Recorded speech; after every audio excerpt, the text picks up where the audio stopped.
भगवते वासुदेवाय। ओम नमो भगवते वासुदेवाय। ओम नमो भगवते वासुदेवाय।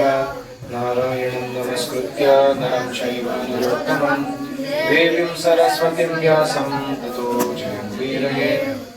नष्टप्रायेषु भद्रेषु नित्यं भागवत सेवया भगवतीरुत्तमश्लोके भक्तिर्भवति नैष्टिके। कृष्णाय वासुदेवाय देवकी नन्दनाय च नन्दगोपकुमाराय गोविन्दाय नमो नमः। हरे कृष्णा। हम पढ़ रहे हैं ग्रंथराज श्रीमद्भागवतम, दूसरा स्कंध, 8वां अध्याय, राजा परीक्षित द्वारा पूछे गए प्रश्न। श्लोक संख्या 1। राजोवाच ब्रह्मणा चोदितो ब्रह्मन् गुणाख्याने अगुणस्य च यस्मै यस्मै यथा प्राह नारदो देवदर्शनः। राजा परीक्षित ने सुखदेव गोस्वामी से पूछा कि नारद मुनि ने जिनके श्रोता श्री ब्रह्मा द्वारा उपदेशित भाग्यशाली श्रोता है,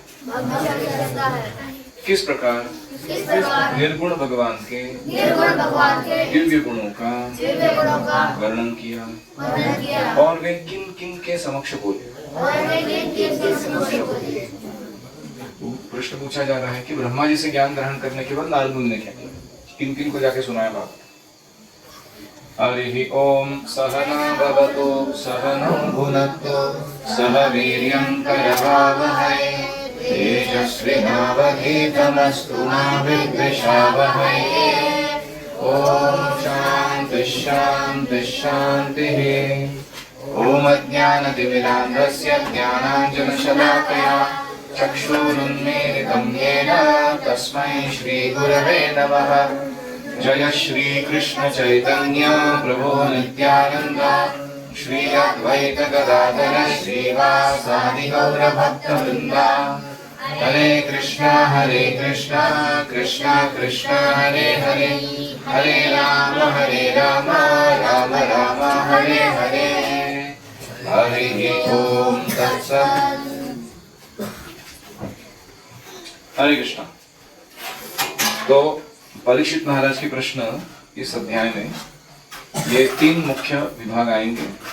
पहला, परीक्षित महाराज सुखदेव गोस्वामी को हरि कथा कहने के लिए प्रोत्साहन देते और सुनाए। और एक तरीका क्या है किसी को बुलवाने का, ज्यादा और प्रश्न पूछ दो उनसे कुछ प्रश्न पूछ दो तो और वो आगे विस्तार से वर्णन करते रहते हैं।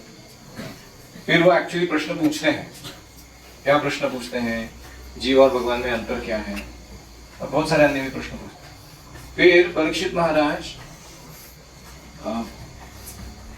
अपनी स्थिति एक श्रोता के रूप में सुनाते हैं कि मैं सरेंडर हूं आपके प्रति और आप एकदम क्वालिफाइड हो और मेरे को उपवास करने से कोई मन में संताप नहीं हो रहा है, मैं सुनने के लिए तैयार हूं। आप ऐसे नहीं सोचना कि फास्टिंग कर रहा है बेचारा, उसका मन लगेगा कि नहीं लगेगा कथा में।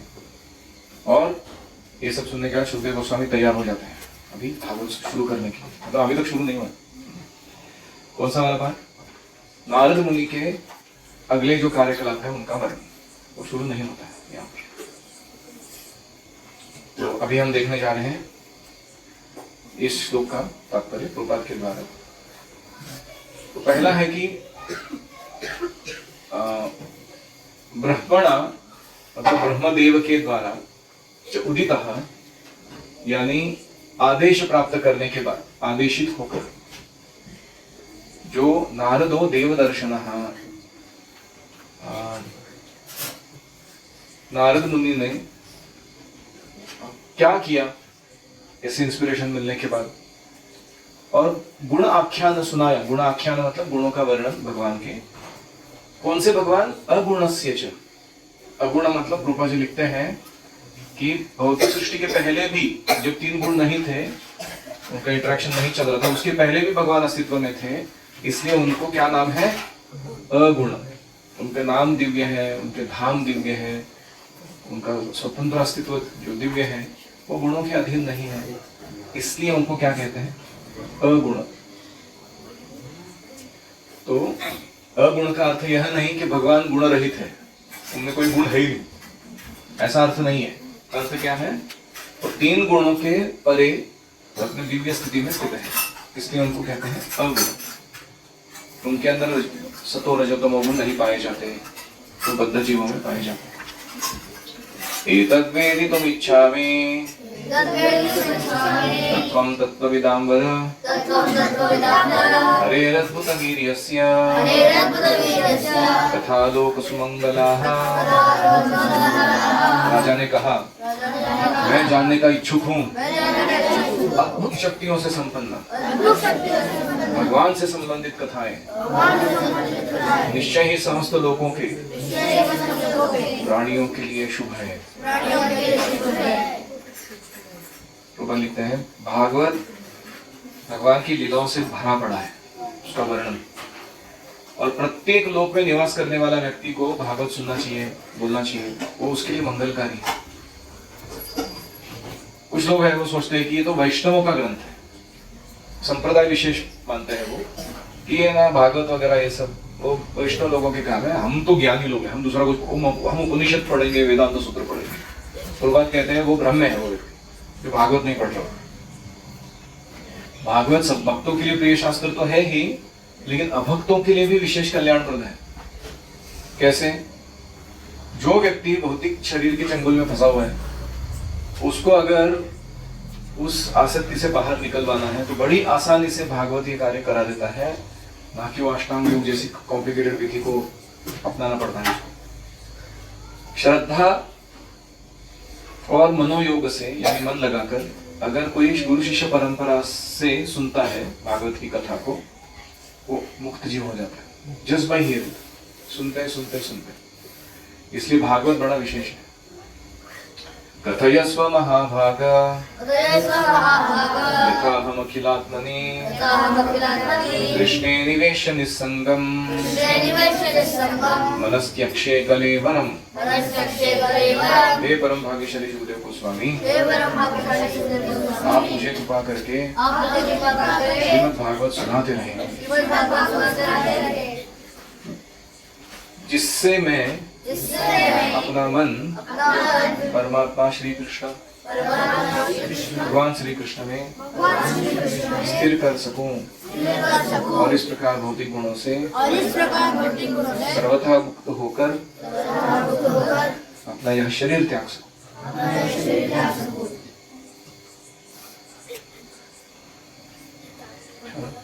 भगवान की कथा जो व्यक्ति ध्यान से सुनता है उसे कृष्ण का संग प्राप्त होता है। और भगवान से साहचर्य रखने का मतलब क्या है? वो 3 गुणों के बाहर ऑटोमेटिकली चला जाता है। जैसे आप अभी क्लास में आए हो, जब से क्लास में आए हो तब से कौन सा निगेटिव थॉट आपके मन में आया? अगर आप क्लास में आए हो तो मेंटली प्रेजेंट हो तो किसी को आया नहीं। वही अगर हम नहीं सुन रहे हैं अच्छा तत्व ज्ञान या कृष्ण कथा, तो मन को पॉजिटिव विचार में लगाने के लिए कितना मेहनत करना होता है। लेकिन भागवत के श्रवण से बहुत ही आसानी से हम 3 गुणों से परे चले जाते हैं। तो भगवान श्री कृष्ण या भागवत सूर्य के समान है, माया अंधकार के समान है। तो जहां सूर्य होता है वहां अंधकार नहीं रह सकता। तो अभी श्रीमद् भागवत का सुनने का महत्व क्या है? परीक्षित महाराज को 7 दिन के बाद मौत आने वाली थी और उनको चाहिए था कि मैं जितना भी समय मिल रहा है उसमें पूरा कृष्ण का स्मरण तो करूं ही 7 दिन 7 रात, लेकिन जब मैं मृत्यु का एग्जैक्ट क्षण आएगा तब मैं सचेष्ट रहूं, कॉन्शियस रहूं कि मेरा मन कृष्ण में ही लगा रहे मृत्यु की वेदना के समय भी। ऐसा निश्चय करके वो बैठे। तो अलग अलग रूप से तो मृत्यु के समय कॉन्शियस रह पाना बहुत लोगों को संभव नहीं होता। प्राण प्रयाण समये कफवात पित्तैः कंठावरोधन विधौ स्मरणम कुतस्ते। सारे कफवात पित्त पूरा गले में आ जाते। कंठ अवरोधन मतलब कंठ जो है वो बंद हो जाता है, व्यक्ति को सांस लेना तक मुश्किल हो जाता है। उस परिस्थिति में स्मरण क्या करेगा? किस चीज का स्मरण करेगा? तो इसलिए we have to remain conscious at the time of our death. तो इसका मतलब है कि भागवतम एक ऐसा ग्रंथ है जो आजीवन हमारी चेतना को कृष्ण में लगा के रख सकता है, और खास करके मृत्यु के समय हम कृष्ण को न भूले ऐसा चेतना प्रिपरेशन करके दे सकते हैं। आप समझ रहे हैं? ऐसा काम कौन करा देगा दूसरा? इसलिए भागवत बहुत महत्वपूर्ण है, और इसलिए भागवत सुनने के समय उन व्यक्तियों से ही सुनना चाहिए जो भागवत का स्टडी या भागवत का अभ्यास भक्ति साधना के द्वारा युक्त होकर कर रहे हैं। ऐसे लोगों से नहीं सुनना चाहिए भागवत को जो प्रोफेशनल रिसाइटर्स है, वो बहुत ही ऐसे स्वीट मधुर बातें बोलते तो हैं, लेकिन उनका व्यक्तिगत जीवन में वो भक्ति को ठीक से पालन नहीं कर रहे, या फिर भागवत को उपजीविका के रूप में पैसा कमाने के लिए बोल रहे हैं।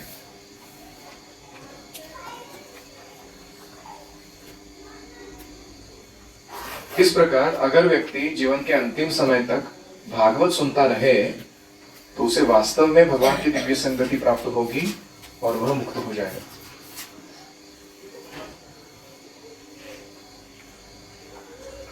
तो ये जो परीक्षित महाराज थे वो सोच रहे अपने मन में कि मैंने मेरा पुत्र, पत्नी, मेरा घर, मेरा सारा राज्य, ये सब मैं छोड़ चुका हूं, लेकिन अभी भी एक चीज में मेरी आसक्ति बची है, वही मेरा अपना देह।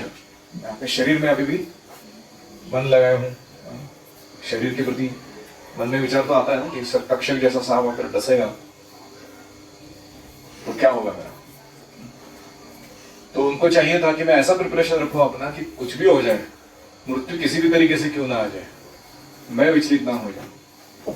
और इसलिए वो ऐसे मांग रहे हैं कि आप कथा सुनाइए। अब ये बहुत फेमस श्लोक है भागवत का। शृण्वतः श्रद्धया नित्यं गृणतश्च स्वचेष्टितं कालेन नातिदीर्घेण भगवान विशते हृदि। जो लोग नियमित रूप से श्रीमद् भागवतम सुनते हैं और इसे अत्यंत गंभीरता पूर्वक ग्रहण करते हैं, उनके हृदय में अल्प समय में ही भगवान श्री कृष्ण प्रकट हो जाते हैं। तो 4 क्वालिटीज बोले जा रहे हैं। शृण्वतः मतलब हियरिंग नाइसली, श्रद्धया मतलब विथ फेथ। बहुत सारी श्रवण कीर्तन वगैरह विधियां हैं ना नव भक्ति की, उसमें श्रवण बेस्ट है, वो बोला जा रहा है। श्रवण कैसे? श्रद्धा पूर्वक, श्रद्धया। श्रद्धा के 2 अर्थ होते हैं, अटेंशन एंड रिस्पेक्ट। कैसे पता चलेगा कि आप में श्रद्धा है? If you have faith you give attention, है कि नहीं? उस चीज की तरफ ध्यान देते ना। And if you have faith you give respect to that thing और दैट पर्सन। अगर श्रद्धा नहीं है तो हम अटेंशन नहीं देते हैं, रिस्पेक्ट भी नहीं देते उस चीज को या उस व्यक्ति को। तो ये श्रद्धा के 2 कॉमन सिम्टम्स हैं, ध्यान और आदर। तो इसको कहते हैं श्रद्धया। तो भागवतम को कैसे सुनना है? ध्यान पूर्वक और आदर पूर्वक सुनना है। नित्यम, नेक्स्ट क्वालिटी। नित्यम के 3 अर्थ हैं। पहला है कॉन्स्टेंटली, यानी छोड़ो ही मत भागवतम सुनना, कंटिन्यूअसली सुनते रहो। वो ज्यादा हो गया तो ठीक है। नित्यम मतलब डेली, हर दिन सुनो, प्रण लगा के सुनो, 1 घंटा, 1.5 घंटा, 3 घंटा, 4 घंटा। जैसे परम पूज्य राधा गोविंद महाराज जो है वो एक विशिष्ट संख्या, 1 चैप्टर या कुछ पूरा पढ़े बिना वो अन्न ग्रहण नहीं करते भागवत, ऐसे उनका स्टैंडर्ड। तो उसको भी नित्यम कहते हैं। और नित्यम का तीसरा अर्थ है पीरियोडिकली। पीरियोडिकली यानी punctuate your existence in this world with a solid immersion in Bhagavatam. तो जैसे हम जब ब्रह्मचर्य आश्रम में थे तो हमारे रूप वृंदा कैंप्स होते थे। हम सारे जो एक केडर के ब्रह्मचर्य लीडर्स होते थे, मतलब एक ही साथ भक्ति में आए हैं, similar type of leadership service कर रहे हैं, सब लोग जाते थे कहीं 7 दिन या कभी ऐसे, और पूरा दिन का 6 घंटा भागवत पढ़ते थे और दिन का 4 घंटा 32 माला 64 माला कुछ भी जप करते थे। 7 दिन वही करते। Give full immersion. ऐसा छोड़ो ही मत मौका अगर तुमको मिलता है। तो ऐसे हमको साल भर में कहीं ना कहीं एडजस्ट कर लेना चाहिए, दुनिया से गायब हो जाना चाहिए, किसी को पता भी नहीं लगना चाहिए आदमी है किधर, और जाके कहीं एक ऐसे अच्छी जगह पर जहाँ मन लगे हमारा भागवत में, भक्तों के संग में भागवत पढ़ते रहना चाहिए घंटों तक। तो यह है नित्यम। फिर अभी हो गया, ठीक है, श्रद्धया और नित्यम कर लिया हमने। उसके नेक्स्ट स्टेप क्या है? गृणतः च स्वचेष्टिकम। गृणतः का अर्थ है स्वीकार करना, भागवत के संदेश को मन में स्वीकृति देना। ये सब सही बोल रहे हो, जो बोल रहे हो उसको क्या कहते हैं? गृणतः। और गृणतः का सिम्टम क्या है? कैसे पता चलेगा तुमने स्वीकार किया भागवत के संदेश को? स्वचेष्टितम, मतलब it will be seen in your efforts, in your endeavours, what you are living your life with. स्वचेष्टितम मतलब प्रयास पूर्वक अपने जीवन में उतारने का प्रण लिया, उसको कहते हैं स्वचेष्टितम। अपने प्रयास से गंभीरता पूर्वक जीवन को परिवर्तित करना। तो ऐसा अगर हम करेंगे, क्या क्या करेंगे? शृण्वतः, श्रद्धया, नित्यम, गृणतः, स्वचेष्टितम। क्या हो जाएगा? परिणाम क्या है? कालेन न अति दीर्घेण, ज्यादा समय नहीं लगेगा। भगवान विशते हृदय। कौन आपके हृदय में प्रवेश करेंगे? स्वयं भगवान प्रवेश करेंगे।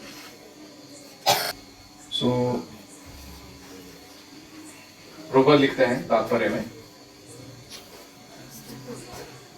कुछ भौतिकतावाद में ग्रस्त भक्त आवश्यक योग्यता न होते हुए भी भगवान को साक्षात देखने के लिए बड़े लालायित होते हैं। जैसे वो होता ना, गणपति दूध पिलाए वाला, याद है? सब लोग दूध पिलाने के पीछे लगे थे उस समय। तो ऐसा हुआ था कभी, लोग ऐसे दूध का चम्मच भर के ऐसे लगा देते गणपति के सूंड के पास, तो वो अंदर चला जाता था, पूरा गायब हो गया, पूरा बाढ़ आ गया। सोशल मीडिया में फैल गया सब जगह की गणपति दूध पी रहे, और सब लोग अपने अपने घरों में ट्राई मारते हैं। जहां कहीं जो गणपति दिखे उसको पकड़ के दूध पिलाने का ट्राई। राधानाथ महाराज बड़े गुस्सा हो गए थे, क्योंकि एक ब्रह्मचारी राधा गोपीनाथ टेम्पल का जो एंट्रेंस है उसके ऊपर जो गणपति है उनको ऐसा सीढ़ी वीडी लगा के दूध पिला रहे हैं, और बाकी 10-15 और ब्रह्मचारी और कांग्रेगेशन आके वो देख रहे हो पी रहे कि नहीं पी रहे। राधानाथ महाराज ने डांटा, रोज तुम राधा गोपीनाथ को भोग चढ़ाते हो, तुम सारे मंत्र कहते हो, गुरु परंपरा को विनती करते हो कि भगवान को स्वीकार करवाइए हमारा भोग, तुमको अभी तक भरोसा नहीं है कि राधा गोपीनाथ रोज दोपहर को अपनी बांसुरी नीचे रख के या अपने कमर पट्टे में टक करके उसको बैठ जाते हैं, तुमने दिया हुआ भोग पूरा स्वीकार करते हैं, और उसके बाद पुनः उसको वहीं पर प्रसाद के रूप में छोड़कर अपनी लीलाओं में लौट जाते हैं। भरोसा नहीं तुमको इसका? इतने सालों से सेवा कर पूजा की बन के डांटा उन्होंने। तो बहुत बार ऐसा होता है कि जो नौसिखिया लोग रहते हैं उनको क्या चाहिए? भगवान मुझे साक्षात दर्शन दे दे। लेकिन ऐसे निम्न कोटि के भक्तों को ये जान लेना चाहिए कि जब तक भौतिक आसक्ति है हृदय में, तब तक भगवान उस हृदय में रह नहीं सकते, क्योंकि भौतिक आसक्ति और भगवान का साक्षात्कार एक साथ नहीं रहते। तुमको भगवान चाहिए, भौतिक आसक्ति छोड़नी होगी। महाराज परीक्षित के पास 7 दिन का समय था, लेकिन फिर भी वो दूसरों के हित में भी स्वयं बता रहे हैं कि मैं क्यों भागवत सुनना चाहता हूं, क्योंकि वो जानते हैं कि मैं प्रयास पूर्वक भक्ति पूर्वक सुनूंगा। यदि आचरति श्रेष्ठ तत्पदेवे तरो जनः, सारी मेरी प्रजा है। पृथ्वी पे जितने भी सारे लोग रह रहे थे उस समय, वो किसके अधीन थे? कौन राजा था उनका? परीक्षित। अगर वो एग्जाम्पल सेट कर रहे हैं, सामने बैठ के सुन रहे हैं 7 दिन 7 रात बिना खाए पिए सोए, तो उनकी प्रजा क्या उदाहरण लेने वाली है? ये तरीका है शरीर छोड़ने का, this is the way to do it. तो ये उनका कंपैशन है सभी के प्रति, अपने प्रजाजनों के प्रति। दूसरी बात, वो दिखाना चाहते हैं कि भागवत को नित्य अपने प्रयास से भक्ति पूर्वक सुनने से श्री कृष्ण का शीघ्र दर्शन होता है, इसका वो प्रमाण देना चाहते थे अपने ही उदाहरण से। वो केवल बोल नहीं रहे हैं भगवान विशते हृदय, वो इसको प्रूव करके जाना चाहते थे। तो इस प्रकार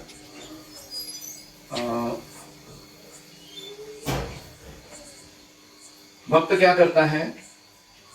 अपनी जीवनचर्या को ऐसे आयोजित करता है, लाइफस्टाइल मैनेजमेंट, कि वो भागवत के प्रति सजग रहे हमेशा।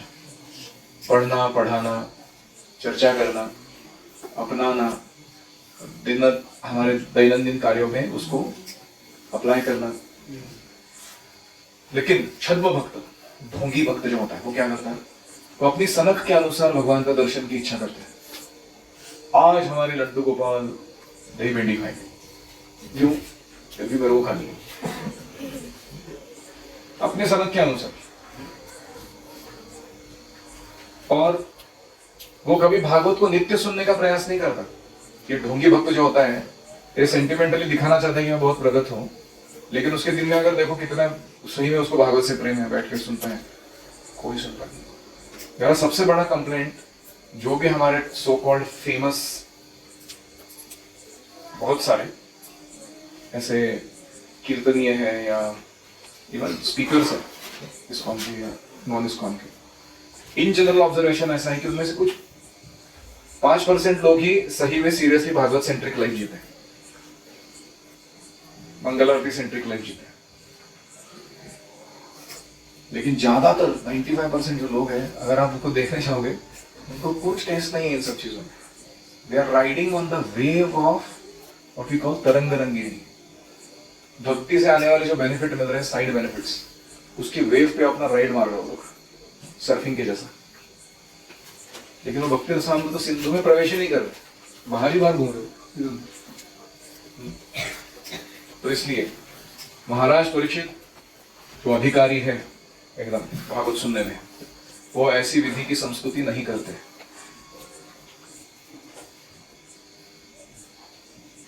प्रविष्टः कर्णरंध्रेण स्वानां भावसरोरुहं धुनोति शमलं कृष्णः सलिलस्य यथा शरद।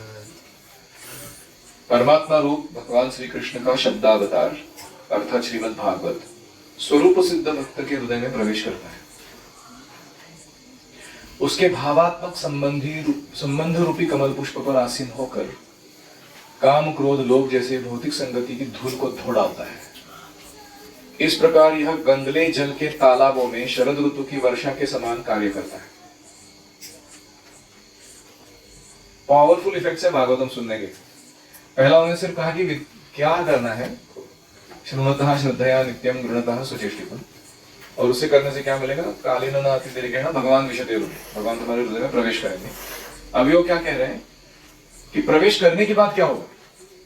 कान के माध्यम से, सुनने के माध्यम से ये शब्द अवतार, साउंड इनकारनेशन, जो ध्वनि है भागवत की, वो क्या है?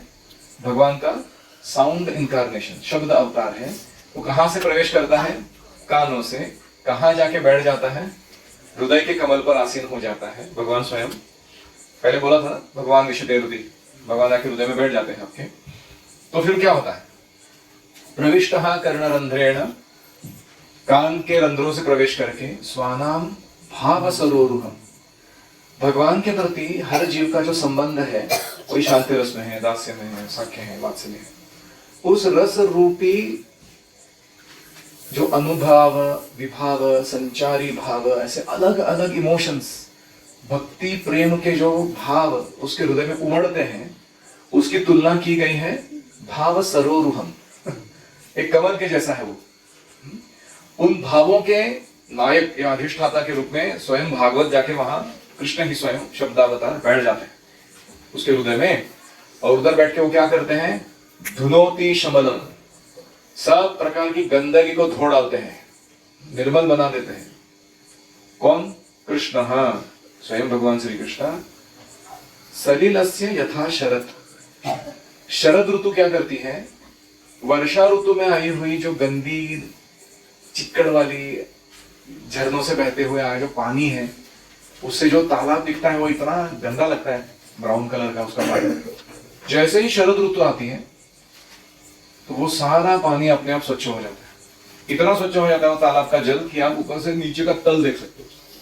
ऐसे शरद ऋतु का स्वभाव है कि वो वर्षा ऋतु में की गई गंदगी वाले पानी को निर्मल बना देता है। ऐसे ही उस शरद ऋतु के जैसे कृष्ण हृदय में आकर जो गंदगी मची हुई है सारी अनर्थों की हृदय के अंदर, उसको शांत करा देते हैं और स्वच्छ निर्मल अंतःकरण में, चित्त में उस भक्त के सीधा कृष्ण का दर्शन ले सकता है। उसके हृदय के कमल पे कौन आसीन है? स्वयं भगवान। ऐसे वो कृष्ण को देख सकता है। What a poetry. आपने सुना है ऐसे कोई पोएट्री लाइफ में? इतना पावरफुल।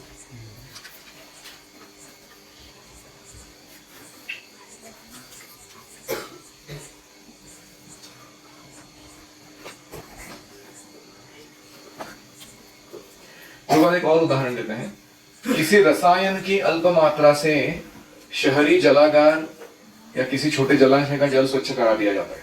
आपने देखा तुरटी होता है, वो तुरटी एलम, ऐसे कड़ूल पानी रहता है ना, उसमें घोल दो उसको, तो सारा जो गंदगी वो सेटल हो जाता है और पानी एकदम स्वच्छ हो जाता है। ऐसे ही कृष्ण जब प्रवेश करते हैं हृदय के अंदर, वो सारी इंप्योरिटी को सेटल करा देते हैं, अलग करा के नष्ट कर देते हैं, निर्बल बना देते हैं और सब कुछ स्वच्छ दिखने लगता है व्यक्ति को। तो अभी ये कृष्ण के प्रवेश करने का नतीजा है हृदय में। कृष्ण का हृदय में प्रवेश करने से हृदय ऐसे निर्बल हो जाता है। तो एक एक भक्त जो बहुत प्रामाणिक है, अपने व्यक्तिगत जीवन में भागवत को बहुत गंभीरता से लिया हुआ है, तो ऐसे भक्त जब साथ में आएंगे तो उनकी संगति में क्या होगा? ऐसे भक्तों की संगति में वो अन्य बद्ध जीवात्माओं को तार सकते हैं माया से। इसलिए we should not miss an opportunity where great souls are coming and discussing Bhagavat. कोई अगर महान भक्त चर्चा कर रहे हैं भागवत की, जाके सिर्फ बैठ जाना है वहां पे, you will get such nectar you will not get anywhere in the world। तो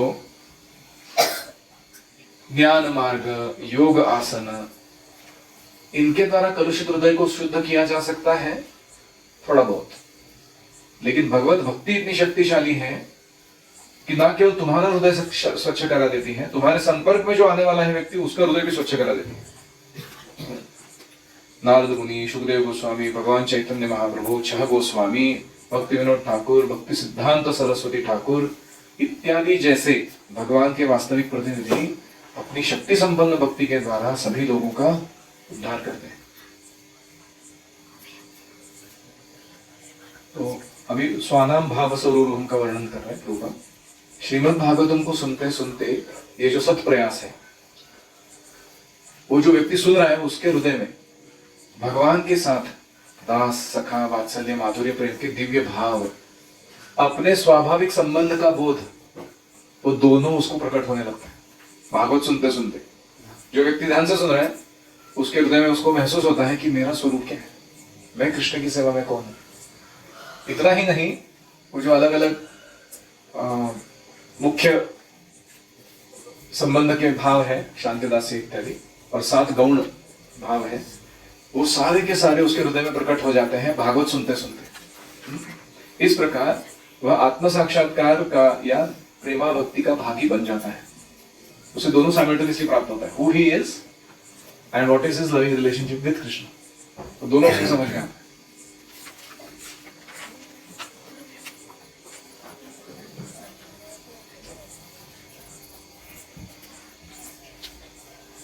तो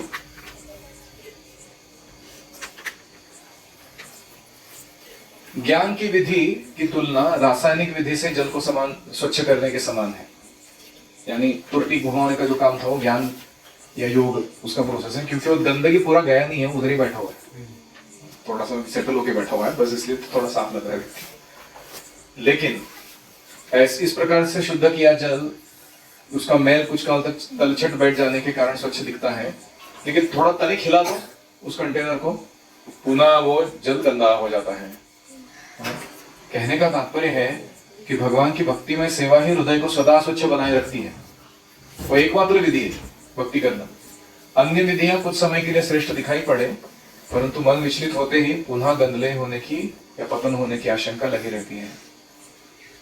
इसलिए माया के चंबुल से मुक्ति चाहिए और भगवत भक्ति के साथ सर्वोत्तम विधि यही है कि श्रीमद् भागवत का ध्यान पूर्वक श्रवण किया जाए। Any comments or questions?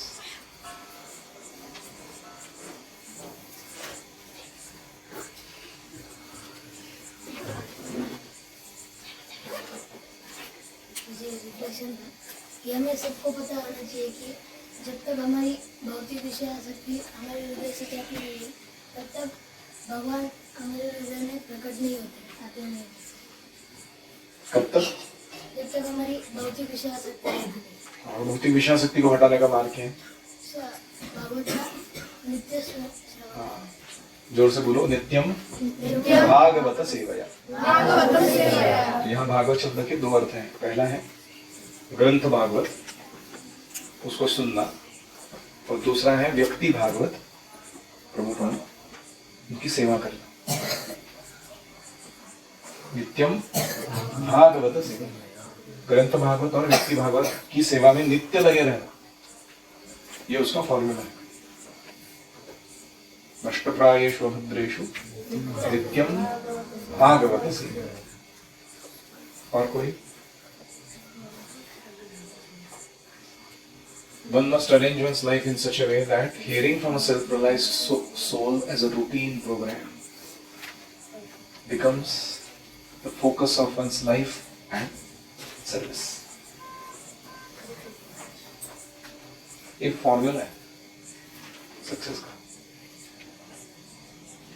जो भी व्यक्ति तुमको इधर उधर बहका हुआ दिख रहा है ना, जान लेना कि उसका है acquired hearing deficiency syndrome. AIDS होता है ना, इम्यूनो डेफिशिएंसी, वैसा हियरिंग डेफिशिएंसी। ध्यान से श्रवण नहीं कर रहा, इसलिए सारी बीमारियां आ रही है उसके अंदर। रोग प्रतिकारक शक्ति नहीं उसको।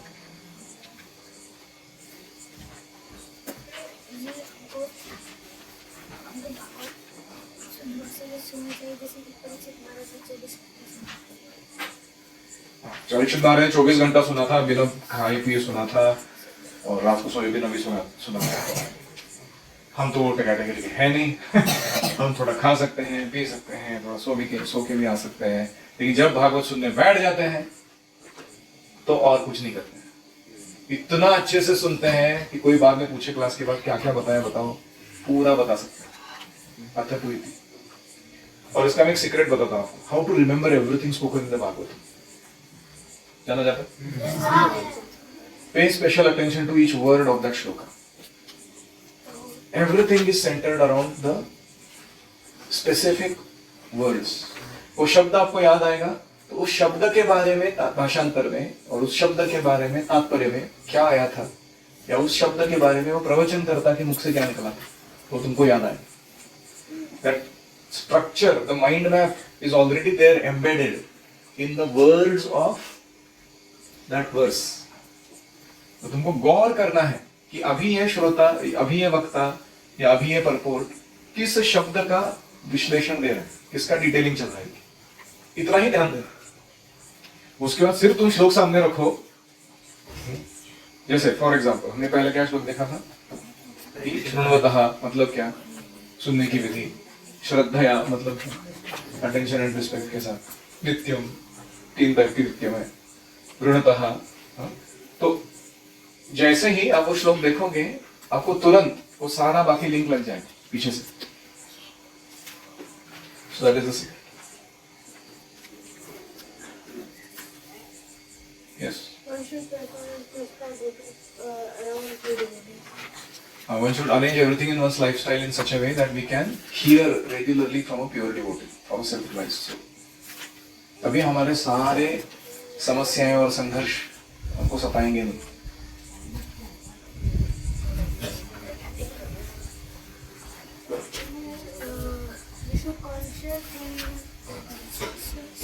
We should be conscious.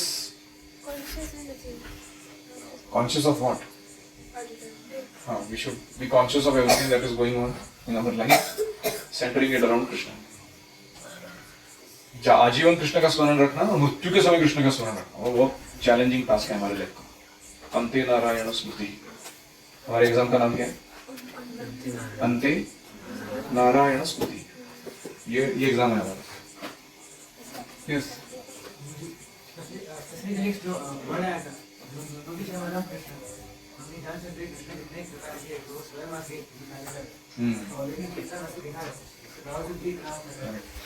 Krishna is personally purifying the heart of the devotee, cleaning it. ऐसे टॉयलेट बाथरूम क्लीन करना आपको अच्छा नहीं लगता ना? आपका हृदय शुद्ध करना कृष्ण को अच्छा लगता है। He is doing that menial task. जो जन्म जन्मांतर में कचरा जमा करके रखा है खुद करते हैं। हमारा तो टॉयलेट बाथरूम से भी गंदा है, हृदय इतना गंदा है। कितने विचित्र वासनाएं, कितने पाप, कितने उसके प्रतिफल, प्रारब्धम अदम पापम कूटम बीजम फुलोन्मुखम सब कूट कूट के भरा हुआ है अंदर। उसको साफ करके देना मतलब कोई सामान्य काम नहीं है। और ये इंटरेस्टिंग है, जैसे मैं पहले बोला था कि बच्चों को अगर बिस्किट खाने दो, क्रीम बिस्किट, तो क्या करते हो, खोलते हैं, अंदर का क्रीम खा लेते हैं और उसका वो मैदा वाला पार्ट को बंद करके दूसरों को दे देते हो। तुम कर सकते, मम्मी को दे देते, पापा को दे देते, वो खुद खाते, मतलब इसेंस खा लेते हो। ऐसे ही ये जो खिटखिट वाला काम है ना, वो अनर्थ निवृत्ति, वो फेज भक्त लोग क्या करते हैं, श्रद्धा पूर्वक साधु संग में भजन क्रिया करते हैं, इट्स ऑल स्वीट। एंड अनर्थ निवृत्ति वाला पार्ट को कृष्ण को दे देते हैं, वो तुम करो, मेरी अनर्थ निवृत्ति का काम तुम करो। और कृष्ण भी इतने दयालु है कि वो करके देता। तो इसलिए हमको शांति से बैठ के भागवत अच्छे से सुनना चाहिए जब मौका मिलता है, और कुछ नहीं करना। Yes,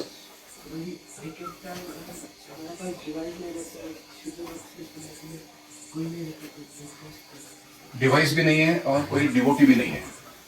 no device no devotee. How do you make sure that you hear? पुस्तक लेके बैठो तो बात, हम बोलो पुस्तक भी नहीं है तो क्या करो, हमने नोट्स लेके बैठो, तो नोट्स भी नहीं मिले तो अपने मन में what ever the best opportunities you got in past, कहाँ कहाँ तुमने किस किस से क्या क्या सुना था, उसको याद करो।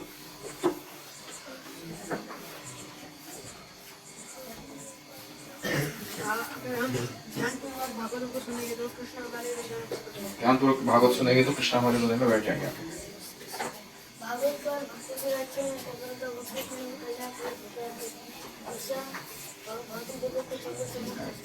जैसे हम लोग कथा कर रहे हैं यहाँ भक्त लोग, और ये जो पेड़ पौधे हैं या चिड़िया है या जो भी है आजू बाजू, वो भी लाभ प्राप्त कर, इनका सबका next birth, human birth guaranteed है। अभी वो किसी भी स्पीशी में रहे, उनको फुल इवोल्यूशन साइकिल जाने की जरूरत नहीं है, और उस मनुष्य जन्म में जो अगला मिलने वाला है guaranteed, they will get an opportunity to practise bhakti, उनको भक्ति का मौका जरूर मिलेगा। हम बैठ के कथा कर रहे हैं और वो सिर्फ साइड में है सम अरेंजमेंट कि वो इधर है पेड़ जो भी है, उनके लिए ये बेनिफिट है। आप जो एक्चुअल सचेत होकर सुन रहे हो उनका क्या बेनिफिट है? ओम हरे कृष्णा कृष्णा कृष्णा हरे हरे, हरे राम राम राम हरे हरे, हरि ओम तत्सत। श्रील प्रभुपाद की जय, समवेत भक्तवृंद की जय, गौर प्रेमानंदे हरि।